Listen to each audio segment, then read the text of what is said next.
ब्रेकनंतर स्वागत. बातमी आपण नागपूरमधून बघूया. शेतकऱ्यांच्या संपूर्ण कर्जमाफीसाठी बच्चू कडू चांगलेच आक्रमक झालेले आहेत. बच्चू कडू आणि शेतकऱ्यांचा एल्गार ट्रॅक्टर मोर्चा नागपुरात धडक देतोय. कर्जमाफीशिवाय मागे हटणार नाही असा बच्चू कडूंचा निर्धार आहे.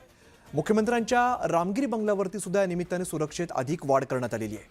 तर बच्चू कडूंच्या आंदोलनाच्या पार्श्वभूमीवर बंदोबस्तात मोठ्या प्रमाणात वाढ झाली आहे. गनिमी कावा करत रामगिरीमध्ये शिरण्याचा बच्चू कडूंनी इशारा दिलेला आहे. बॅरिकेडिंग सोबतच परिसरात पोलीस बंदोबस्त तैनात करण्यात आलेला आहे. उदय तिमांडे आमचे प्रतिनिधी आपल्याला अधिकची माहिती देत आहेत. उदय, आपण बघतोय शेतकऱ्यांची गर्दी ही अजूनच वाढताना बघायला मिळते. नक्कीच अमित, बच्चू कडूंच्या आंदोलनाला जे आहे ते मोठा प्रतिसाद शेतकऱ्यांकडून मिळतोय. कारण नागपूर शहराच्या चारही दिशेने जे आहे ते या मोर्चासाठी शेतकरी आता एकत्रित व्हायला सुरुवात झालेली आहे. आतापर्यंत ट्रॅक्टर मार्च होता, मात्र आता मिळेल त्या वाहनाने शेतकरी जे आहेत ते या मोर्चासाठी सहभागी व्हायला लागलेले. आणि या मोर्चामध्ये ते सहभागी होत असताना आता या सगळ्या मोर्चाची दखल सरकारकडून घेतली जात नाहीये. संध्याकाळचे 6 वाजता बच्चू कडू यांनी सकाळच्या पत्रकार परिषदेमध्ये 4 वाजेपर्यंतचा अल्टिमेटम जो आहे तो सरकारला दिला होता. जर 4 वाजेपर्यंत सरकारनं सकारात्मक भूमिका घेतली नाही तर गनिमी काव्यानं रामगिरीमध्ये घुसण्याचा इशारा देखील बच्चू कडू यांनी दिला होता. त्या पार्श्वभूमीवर जे आहे ते आता रामगिरीला जे आहे ते छावणीचं स्वरूप आलेलं आहे. कारण इथं मोठा बंदोबस्त जो आहे तो तैनात करण्यात आलेला आहे. रामगिरीकडे येणारे सर्वच रस्ते जे आहेत ते 200 मीटर आधी बॅरिकेटिंग करून सील करण्यात आलेलं आहे. साधारणतः रामगिरीला वॉकिंग स्ट्रीट म्हणून देखील ओळखलं जातं. संध्याकाळी जे आहे ते इथं फिरणाऱ्यांची मोठी गर्दी असते, मात्र आज ते देखील इथं बंद करण्यात आलेलं आहे. सर्वीकडे जे आहे ते पोलीस बंदोबस्त लावण्यात आलेला आहे. त्यामुळे रामगिरीला सध्या छावणीचं रूप आलेलं आहे. कारण जर सरकारकडून या सगळ्या आंदोलनाची दखल घेतली नाही तर सरकारवर दबाव वाढवण्यासाठी जे आहे ते वेगवेगळ्या पद्धतीनं ए प्लान, बी प्लान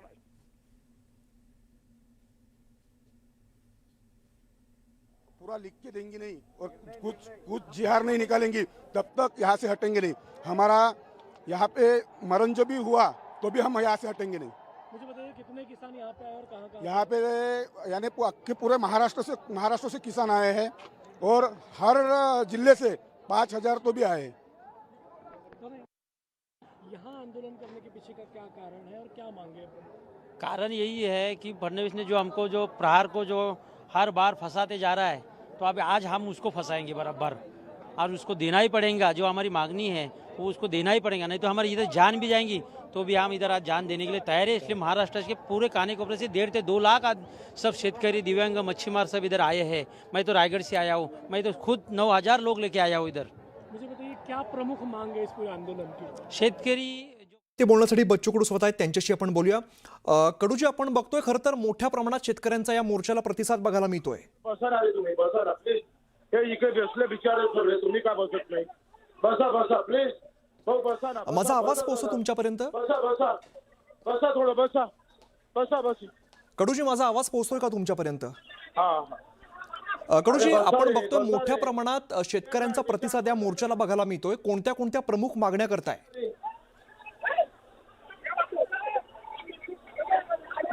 ती गाडी आहे ना पोलिसांची, ते थोडीशी मागं घेतात बघा. पोलिसांची गाडी समोर जाऊ दे ना. पोलीस भाऊ, हो पोलीस भाऊ थोडं. तर आपण सगळे पण आपल्याला जाणं नाही आहे, म्हणून मी विनंती करतो. कडूजी, माझा आवाज पोहोचतोय का तुमच्यापर्यंत? धन्यवाद. वा, ये रही बात. तुम्ही आता नाही ऐकलं तर वांदाच आहे मग आपला. थोडं बसा ना प्लीज. हे बसा ना, बसा. कडूजी, माझा आवाज पोहोचतोय तुमच्यापर्यंत?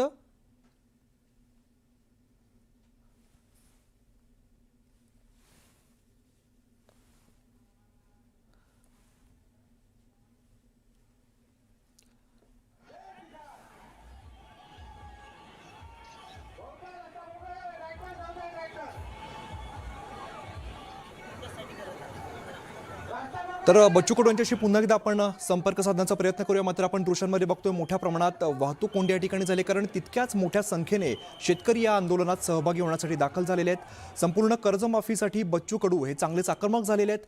बच्चू कडू आणि शेतकऱ्यांचा एल्गार ट्रॅक्टर मोर्चा हा आता नागपुरात दाखल झालेला आहे. कर्जमाफीशिवाय मागे हटणार नाही असा कडूंचा निर्धार आहे.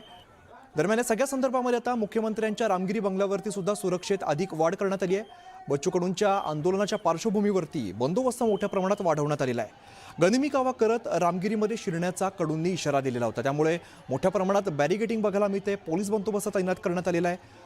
दरम्यान नागपूर शहरातील प्रमुख मार्गांच्या वाहतुकीत सुद्धा या निमित्ताने बदल करण्यात आलेला आहे। बच्चू कडूंच्या ट्रॅक्टर मोर्चामुळे नागपुरात मोठ्या प्रमाणात वाहतूक कोंडी बघायला मिळते।